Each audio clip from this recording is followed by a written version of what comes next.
बिस्मिल्लाहिर्रहमानिर्रहीम। नाज़रीन अस्सलाम वालेकुम, मैं हूँ इमरान वसीम। नाज़रीन, सुप्रीम कोर्ट ऑफ पाकिस्तान की जानिब से एक तहरीरी फ़ैसला जारी किया गया है। इस फ़ैसले के मुताबिक चेयरमैन PTI साबिक़ वज़ीर आज़म इमरान ख़ान झूठे करार पाए हैं। दिलचस्प बात नाज़रीन ये है कि 24 पैराग्राफ पर मबनी ये जो फ़ैसला है, इसे चीफ़ जस्टिस उमरता बंदयाल साहब ने तहरीर किया है। और ये जो ख़ान साहब को झूठा करार देने का मामला है, इस हवाले से नाज़रीन तफसीली तहरीरी फ़ैसले का जो पैरा 8 है वो नाज़रीन बड़ा ही रेलेवेंट है। एक तो इस पैराग्राफ 8 के जो मंदरजात हैं वो आप नाज़रीन के साथ हम शेयर करेंगे, और फिर आपको ये भी बताएंगे कि ये जो फ़ैसला जारी करने वाला बेंच है 3 रुकनी, उसके तीसरे रुकन हैं जस्टिस अत्तर मिनल्ला साहब, जो कि जूनियर जज हैं। बाकी जो बेंच के 3 रुकन हैं वो उनसे सीनियर जज थे। तो क्या अत्तर मिनल्ला साहब ने इस तफसीली फ़ैसले के साथ इत्तफ़ाक़ किया है तो किन पैराग्राफ की हद तक इत्तफ़ाक़ किया गया है, क्या इख्तलाफ भी किया है अत्तर मिनल्ला साहब ने? क्या इस तफसीली तहरीरी फ़ैसले के बाद जस्टिस अत्तर मिनल्ला साहब अपना अलग से कोई तहरीरी नोट भी जारी करने वाले हैं? एक तो नाज़रीन इस खबर के हवाले से जो तफसीलात हैं वो आपके साथ हम शेयर करेंगे, और फिर इमरान ख़ान साहब को इश्तिहारी करार दिए जाने का क्या मामला है। इमरान ख़ान की IMF के डेलीगेशन के साथ जो मुलाकात हुई, इस मुलाकात की अंदरूनी कहानी, इमरान ख़ान साहब और पार्टी के दीगर जो अरकान थे वो इस मुलाकात में IMF की डेलीगेशन से क्या मिन्नत समाजत करके उनसे मदद तलब करते रहे, उनसे हेल्प मांगते रहे, तो ये तफसीलात भी आगे चल के आपके साथ हम शेयर करेंगे। तो सबसे पहले ख़ान साहब को इश्तिहारी करार दिए जाने का क्या मामला है, इस खबर से नाज़रीन गुफ्तगू का आगाज़ करते हैं। नाज़रीन, तोशाखाना का मुकदमा अभी तक जब हम ये वीलॉग रिकॉर्ड कर रहे हैं, हाई कोर्ट के फ़ैसले के ख़िलाफ़ जो ख़ान साहब की अपील है वो समाअत के लिए मुकर्रर नहीं हुई। लेकिन आज तीसरा दिन है, नीचे जो ट्रायल कोर्ट है जहाँ दिलावर हमायूं साहब जो जज हैं वो इस मुकदमे की समाअत कर रहे हैं। आज भी नाज़रीन हैट्रिक हुई है, और ये हैट्रिक किसी मैच में नहीं हुई बल्कि ख़ान साहब की अदम पेशी और ख़ान साहब की जो वकील हैं ख्वाजा हारिस साहब, उनकी अदम हाज़िरी पे हुई है। आज भी ख्वाजा हारिस साहब पेश नहीं हुए, और बैरिस्टर गौहर अली जो कि मामून वकील हैं ख़ान साहब की इस लीगल टीम में, इस केस में, तो वो जज दिलावर हमायूं साहब के सामने पेश हुए, और 2 मुतफ़रिक दरख्वास्तें जो हैं वो अदालत के सामने जज साहब के सामने रख दी गई। एक दरख्वास्त ये की गई कि इमरान ख़ान साहब तो पेश नहीं हो सकते, उन्हें आज की अदालती हाज़िरी से भी आप इस्तिस्ना दे दें, उन्हें सिक्योरिटी के ख़दशात हैं। और दूसरी दरख्वास्त ये दी गई कि 10 जुलाई तक इस केस को आप एडजर्न कर दें। ख्वाजा हारिस साहब की कुछ मसरूफियात हैं तो वो अपनी इंगेजमेंट की वजह से अदालत के सामने आज भी पेश नहीं हो पाएंगे। तो जज साहब ने उनसे ये सवाल पूछा कि तीसरी मरतबा भी आज ख़ान साहब के वकील पेश नहीं हो रहे, और जो आपने यकीन दहानी कराई थी कि आज ख्वाजा हारिस साहब की हाज़िरी को यकीनी बनाएंगे, उस यकीन दहानी को लेके कहाँ जाए? फिर जज साहब ने यह भी कहा कि ये अदालत इस केस में जितना नरम रवैया अख्तियार कर रही है इसकी कोई मिसाल नहीं मिलती, लेकिन उस नरम रवैये का अदालत की जो एक कंसेशन कह लें या नरम रवैया कह लें, उसका नाजायज़ फ़ायदा उठाया जा रहा है। तो जज साहब ने फिर बैरिस्टर गौहर साहब से ये भी कहा कि आप जो फेयर ट्रायल की बात करते हैं, फेयर ट्रायल का हक़ सिर्फ साबिक़ वज़ीर आज़म इमरान ख़ान साहब का नहीं है, बल्कि जो कंप्लेनेंट है, जो ये ख़ान साहब के ख़िलाफ़ जिन्होंने फौजदारी कंप्लेंट फ़ाइल की है, उन्हें भी फेयर ट्रायल का हक़ है। उन्हें भी ये हक़ हासिल है कि उन्हें भी साफ शफाफ कार्रवाई मिले। लेकिन 27 मरतबा इस अदालत ने ख़ान साहब को नोटिस किया, एक मरतबा भी ख़ान साहब अदालत के सामने पेश नहीं हुए। यही नाज़रीन मेरी ख़बर है। अब किसी और अदालत के अंदर अदालत बार बार नोटिस करती और मुल्ज़म अगर पेश ना होता तो 27 पेशियों पर पेश ना होने की वजह से क्या उस मुल्ज़म के ख़िलाफ़ कार्रवाई, सख्त इक़दाम ना उठाए जाते? क्या उस मुल्ज़म को इश्तिहारी करार ना दिया जाता, इश्तिहारी करार दिया जाता, बल्कि उसके ख़िलाफ़ जो जायदाद ज़ब्तगी का एक कानूनी तरीक़ाकार है, ग़ालिबन उस तरफ भी मामला चले जाते। लेकिन ये क्योंकि साबिक़ वज़ीर आज़म इमरान ख़ान साहब हैं, लाडले हैं, तो 27 मरतबा अदालत ने बुलाया, पेश नहीं हुए। हाँ, अलबत्ता एक मरतबा जब गिरफ़्तार हुए थे 9 मई को, और फिर उस दौरान जो है वो दौरान हिरासत जो है, दौरान अरेस्ट जो है वो ख़ान साहब अदालत के सामने पेश हुए थे। तो ग़ालिबन वो पहला दिन तक ख़ान साहब पेश भी हुए और उन पर फ़र्द जुर्म भी लगा दी गई थी। लेकिन बहरहाल फिर जब वक्फ़ा किया गया 11:30 बजे का इस अदालती कार्रवाई में, तो वक्फ़े के बाद फिर बैरिस्टर गौहर साहब फिर अदालत में पेश हुए। उन्होंने ये कहा कि फिर ऐसा कर लें, चलें अगर आप ख्वाजा इस केस को चलाना चाहते हैं तो आप इलेक्शन कमीशन के वकील को कहें कि वो अपने दलाइल का आगाज़ करे, आज वो अपने दलाइल कंक्लूड कर ले, हम 10 जुलाई को आके जो है वो अदालत में अपना केस आर्गू करना शुरू कर देंगे। तो फिर जज साहब ने इस बात की इजाज़त दे दी और जब हम ये वीडियो रिकॉर्ड कर रहे हैं तो इलेक्शन कमीशन के जो वकील हैं अमजद परवेज़ साहब, वो आर्गू कर रहे हैं और उनका ये कहना है कि ये जो कंप्लेंट के बारे में कहा जा रहा है कि तरीक़ाकार के मुताबिक दायर नहीं की गई, ये कंप्लेंट अथॉरिटी लेटर के साथ जो है वो डिस्ट्रिक्ट इलेक्शन कमिश्नर ने दायर की है और चीफ इलेक्शन कमीशन ने खुद से दरख्वास्त लेके अदालत के सामने नहीं आना था। और फिर उन्होंने ये भी कहा कि फ़र्ज़ कर लें कि ये इलेक्शन कमीशन ने दरख्वास्त दायर नहीं की, क्या आम आदमी ऐसी दरख्वास्त इमरान खान के ख़िलाफ़ दायर नहीं कर सकता था? तो दलाइल जो है अमजद परवेज़ साहब के जारी हैं। आज वो दलाइल अगर कंक्लूड कर लेंगे, नहीं भी कंक्लूड करते तो केस की जो अदालती कार्रवाई है तो पीर तक जो है वो जाती नज़र आ रही है। अब आ जाते हैं जो इमरान खान साहब की IMF के डेलीगेशन के साथ मुलाकात हुई। इस मुलाकात की नाज़रीन अंदरूनी कहानी ये है कि खान साहब ने जो $3 बिलियन का पाकिस्तान का IMF के साथ जो मुआहिदा हुआ है, इस पर खान साहब ने कोई एतराज़ नहीं किया। खान साहब ने वीडियो लॉग करके इस बात का एतराज़ कर दिया, लेकिन इसे मशरूत किया खान साहब ने कुछ चीज़ों के साथ। IMF के डेलीगेशन के साथ होने वाली मुलाकात में खान साहब ने कहा, जो मिन्नत समाजत का मैंने कहा कि खान साहब ने तरले मिन्नतें की हैं, खान साहब ने कहा कि आप हमें हेल्प करें। खान साहब ने उनसे ये कहा IMF के डेलीगेशन के साथ कि ये जो आप $3 बिलियन दे रहे हैं, इसका कैसे फ़ायदा होगा? इसकी पाकिस्तान के मईशत को तब तक फ़ायदा नहीं पहुँचेगा जब तक मुल्क में सियासी इस्तेहकाम नहीं आएगा। खान साहब ने IMF के डेलीगेशन से कहा कि ये आप पैसे दे देंगे, इस्तेहकाम नहीं होगा, पैसे ज़ाया हो जाएंगे और इस्तेहकाम नहीं आएगा, माशी इस्लाहात नहीं होंगी, तो फिर इस पैसे के देने का फ़ायदा नहीं। आप ऐसा करें, खान साहब ने कहा कि आप इस पैसे को मशरूत करें और मजबूर करें हुकूमत को, उसको डायरेक्शन दें, उनसे आप यकीन दहानी लें, रिटर्न में लें, जैसे लें, यानी उनसे आप कमिटमेंट लें कि ये इलेक्शन करवाएंगे। खान साहब यानी IMF से कह रहे हैं, बल्कि खान साहब ने खुद जो वीडियो लॉग किया अपना इस मुलाकात के बाद, उसमें खान साहब ने कहा कि जो अमेरिका का नुमाइंदा था IMF के इस डेलीगेशन के साथ, मैंने उसको ये बात समझाने की कोशिश की कि जो कैंसर है उसका इलाज डिस्प्रिन से नहीं हो सकता, मुल्क में इस्तेहकाम लाना है तो इलेक्शन करवाने हैं। तो खान साहब इस पूरी मुलाकात में यही ज़ोर लगाते रहे, यही उनसे हेल्प मदद तलब करते रहे, उनकी मिन्नत समाजत करते रहे। यानी बात मिन्नतों तरलन तक आ चुकी है कि आप अब IMF वाले जो हैं पैसे दे दें, लेकिन आप इनसे इलेक्शन ज़रूर करवाएं।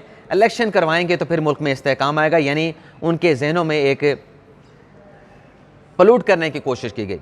इलेक्शन तो होने नाज़रीन, इलेक्शन इंशाल्लाह होंगे, और इलेक्शन नहीं होंगे तो इसी प्लेटफॉर्म से ठहर के अपने यूट्यूब चैनल के ज़रिए हम ये कहेंगे कि ये गलत हो रहा है और ये गलत नहीं होना चाहिए। और आप देखेंगे कि जस्टिस काजी फ़ाइज़ साहब जो कि सितंबर में चीफ जस्टिस ऑफ पाकिस्तान बनेंगे, अगर उनके दौर में ऐसी कोई हैंकी फैंकी हुई इलेक्शन ना करवाने की कोशिश की गई, अटैम्प्ट की गई, तो काजी फ़ाइज़ साहब जो फैसला देंगे इससे किसी इलेक्शन के मामले के हवाले से, वो फैसला कलेक्टिव विजडम की पर भी मबनी होगा और उस फैसले पे अमल दरामद करना भी पड़ेगा। आप नाज़रीन देखिएगा, हम इस पे ज़रूर बात करेंगे।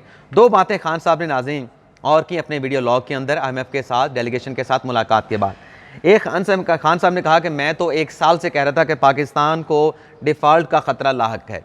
अब ये खान साहब की गलत बयानी है। खान साहब ये कह नहीं रहे थे कि पाकिस्तान को डिफ़ॉल्ट का ख़तरा लाहक है। खान साहब पाकिस्तान को डिफ़ॉल्ट करवाना चाहते थे। खान साहब ने शौकत तरीन से कहा, शौकत तरीन ने KPK के सूबाई मिनिस्टर से कहा, शौकत तरीन ने पंजाब के जो वज़ीर ख़जाना थे लगारी साहब, उनसे कहा कि आपने IMF की कोई कमिटमेंट जो कि वफाकी हुकूमत करे उसके साथ एग्री नहीं करना। तो खान साहब तो सीधा सीधा डिफ़ॉल्ट करवाने चाह रहे थे। इस हवाले से तो ऑडियो लीक सामने आ चुकी हैं। उस ऑडियो से बहुत सारी चीज़ें वाज़ेह होती हैं। मुबैना तौर पर जो ऑडियो लीक्स थी उसे चैलेंज किसी जगह पर फोरम पे नहीं किया कि ये गलत हैं, बल्कि ये कहा गया वो सियाक व सबाक से हट से चलाई गई हैं। मतलब का जो बात उसमें की गई उसका गलत मतलब दिया गया। इसी तरीके से खान साहब ने बात की कि मैं तो IMF के डेलीगेशन को मैंने ओके कर दिया है, लेकिन जब हमारे दौरे हुकूमत में फेडरफ का मामला था तो अपोजिशन ने हमारे साथ जो है वो NRO मांगा था, हमारा साथ नहीं दिया था। लेकिन उनके साथ ना देने के बावजूद, गौर करें खान साहब क्या कह रहे थे कि IMF ने साथ नहीं दिया, लेकिन उसके बावजूद भी हमने फिर कानून पास करा के फेडरफ वाले मामले की कानून साजी कर ली थी।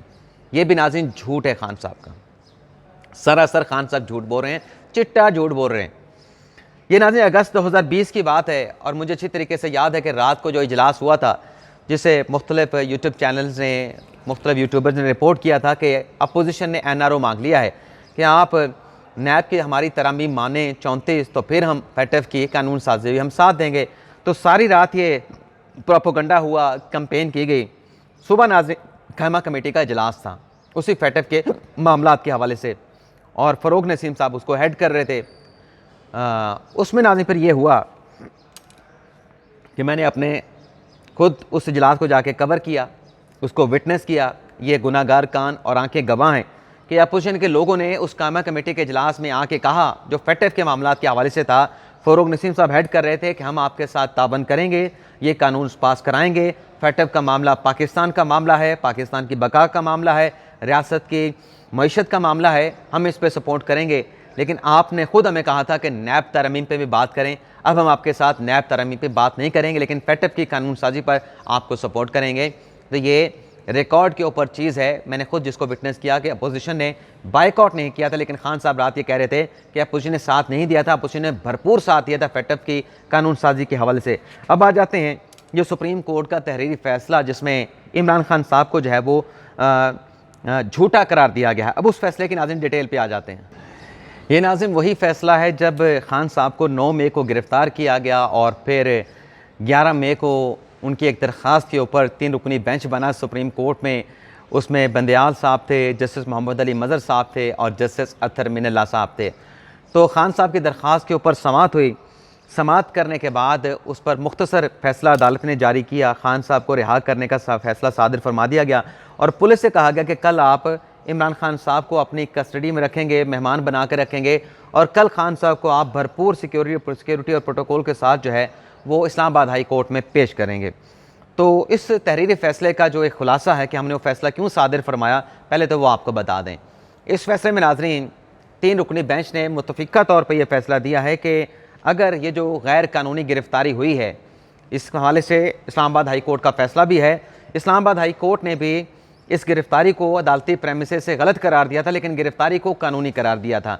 लेकिन 3 रुकनी बेंच सुप्रीम कोर्ट यह कहता है कि अगर इस गैर कानूनी गिरफ़्तारी की इजाज़त दे दें कि अदालती अहाते से गिरफ़्तारियाँ की जाएँ, तो फिर इसमें होगा ये कि जो पुलिस के जो लोग हैं और जो तहकीकाती एजेंसियाँ हैं, वो फिर अदालती प्रेमिसेस को, अदालती अहातों को शिकारगाह के तौर पे, जहाँ पर वो मुल्ज़मान को, लोगों को गिरफ़्तार कर सकें, शिकारगाह के तौर पे इस्तेमाल करेंगे। तो लिहाजा इस बात की इजाज़त नहीं दी जा सकती। ये बुनियादी हकूक़ की खिलाफ वर्जी है।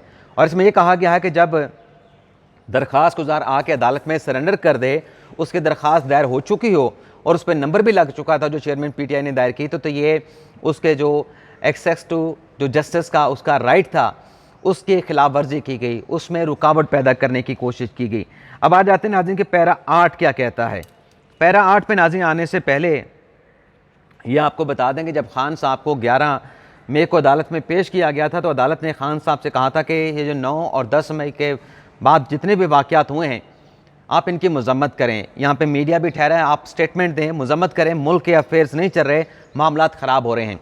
बार बार अदालत ने कहा, बार बार जज साहबान ने कहा, मोहम्मद अली मज़हर साहब ने कहा, लेकिन खान साहब ने 9 मई के वाक़यात की मज़म्मत नहीं की। खान साहब ने नहीं कहा कि मैं इसकी कंडेम करता हूँ, बल्कि खान साहब ने कहा कि मैंने पहले कह दिया था कि मुझे अगर गिरफ़्तार करेंगे तो रद्द-ए-अमल आएगा, तो मेरी गिरफ़्तारी का रद्द-ए-अमल आया। अब अगर दोबारा गिरफ़्तार करेंगे दोबारा रद्द-ए-अमल आएगा। ये खान साहब ने कोर्ट में ठहर के बात की। यानी पूरा खुलासा ये था कि खान साहब ने 9 मई के बाद के वाक़यात की मज़म्मत नहीं की। अब नाज़रीन ये देखें कि ये जो पैरा 8 है, पैरा 8 पे आने से पहले अत्तर मिनल्ला साहब ने नाज़रीन ये जो फैसला जारी किया गया है, इसके 24 पैराग्राफ हैं। अत्तर मिनल्ला साहब ने 11 से लेकर 24 पैराग्राफ तक जो है वो इत्तफाक़ किया है। ये जो पैराग्राफ है जिसके मंदरजात अभी मैं आपके साथ शेयर करूँगा, इसका मतलब ये है कि अत्तर मिनल्ला साहब इस पैरे के साथ इत्तफाक़ नहीं करते।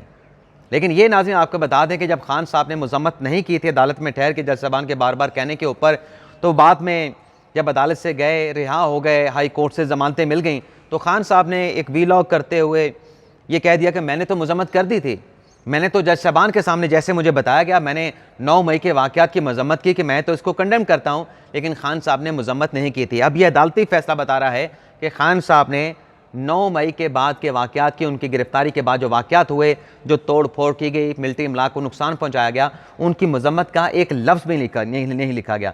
ये नाज़रीन पैराग्राफ ये कहते हैं कि दोनों फ़रीक़ैन को सुनने के बाद, यानी नैब और हुकूमत को सुनने के बाद, अदालत ने इमरान खान को पेश करने का हुक्म दिया। अदालती हुक्म के ऊपर अमल दरामद करते हुए, यानी 4:30 बजे हमने पेश करने का हुक्म दिया था, इमरान खान साहब को अदालत में पेश किया गया। इमरान खान साहब को अदालत ने इजाज़त दी कि वो अपना बयान दें और बताएं इजाज़त दी कि वो बयान दें कि आया कि 9 मई के बाद के जो वाक़यात हैं क्या वो उसकी मज़म्मत करते हैं। अब इसमें खान साहब का स्टेटमेंट आगे लिखा गया, 3 से 4 जुमले हैं। खान साहब ने कहा कि 9 मई के वाक़यात से मैं लाइल्मी का खान साहब ने इजहार किया, लाइल्मी का इजहार किया, मज़म्मत नहीं की। और फिर खान साहब ने कहा नेवरदलेस, यानी इसके बावजूद अदालत को यकीन दिलाता हूँ कि उन्होंने कभी अपने कारकुनान को तशद्दुद की हमायत नहीं की, उन्हें तशद्दुद पे नहीं उकसाया। अब ये यकीन दहानी का लफ्ज़ इस्तेमाल किया गया, हालांकि ये जो लफ्ज़ है यकीन दहानी कराने वाले नाज़िम, मुझे कुछ 3 हफ़्ते पहले एक शख्स ने बताया था जिसका ताल्लुक़ किसी न किसी तरीके से अदलिया के साथ है कि आप देखिएगा कि इस फैसले में कुछ ऐसी बातें होंगी जो लिखी जाएंगी जो हो सकता है कि खान साहब उन चीज़ों का फ़ायदा उठा के जो 9 मई के बाद उनके केसेस दर्ज हुए हैं ATC अदालतों में या मिलिट्री कोर्ट में गया, तो उस तहरीरी फैसले का खान साहब फ़ायदा उठाने की कोशिश करेंगे। तो ये जो यकीन दहानी का लफ्ज़ इस्तेमाल किया गया कि अदालत को इमरान खान ने यकीन दिलाया कि उन्होंने कभी अपने कारकुनान को तशद्दुद पे नहीं उकसाया, तशद्दुद की कभी हमायत नहीं की। अब ये लिखा गया है यकीन दिलाया, इसका कितना खान साहब को नीचे फ़ायदा पहुँचेगा ये तो आइंदा आने वाले दिनों में पता चल पाएगा। लेकिन अदालत अपने फैसले में लिखती है कि उन्होंने कहा, इमरान खान ने कहा कि वो अमन चाहते हैं। उन्होंने गिरफ्तारी के अंदर जो खान साहब की गिरफ्तारी हुई उस पर भी इमरान खान साहब ने मायूसी का इजहार किया। और फिर खान साहब ने कमरा अदालत में, जिस तरह से मैंने कहा कि वो बातें मैंने आपको बता दी हैं, लेकिन किसी जगह भी खान साहब ने मज़म्मत का लफ्ज़ इस्तेमाल नहीं किया। और फिर खान साहब ने मज़म्मत तब की जब आरिफ अलवी साहब ने कहा और पार्टी के एक आध और लोगों ने कहा, तो फिर खान साहब ने जाके 9 मई के वाक़यात की मज़म्मत की। तो खान साहब का गिरफ्तारी के बाद रिहाई जब मिली तो खान साहब का ये कहना कि मैंने मज़म्मत कर दी थी, तो खान साहब ने मज़म्मत नहीं की। इस तहरीरी तफसीली फ़ैसले में कहीं खान साहब के 9 मई के बाद के वाक़यात की मज़म्मत का एक लफ्ज़ भी नहीं है। और अत्तर मिनल्ला साहब ने जो कहा कि मैं 11 से 24 पैराग्राफ के साथ तो इत्तफ़ाक़ करता हूँ, अब यह देखना ही होगा जब उनका नोट आएगा तो बाकी के जो 1 से लेकर 10 तक पैराग्राफ हैं, क्या अत्तर मिनल्ला साहब उनके साथ इत्तफ़ाक़ करते हैं, इख्तलाफ करते हैं, और वो इस फैसले की क्या वजूहात अलग से अपने नोट में देते हैं। तो इंतज़ार करना पड़ेगा। अत्तर मिनल्ला साहब इस पाकिस्तान में नहीं, वापस आएंगे तो वो ग़ालिबन हो सकता है कि अपना तफसीली तहरीर नोट जो है वो जारी करें। इजाज़त चाहते हैं, अल्लाह हाफ़िज़।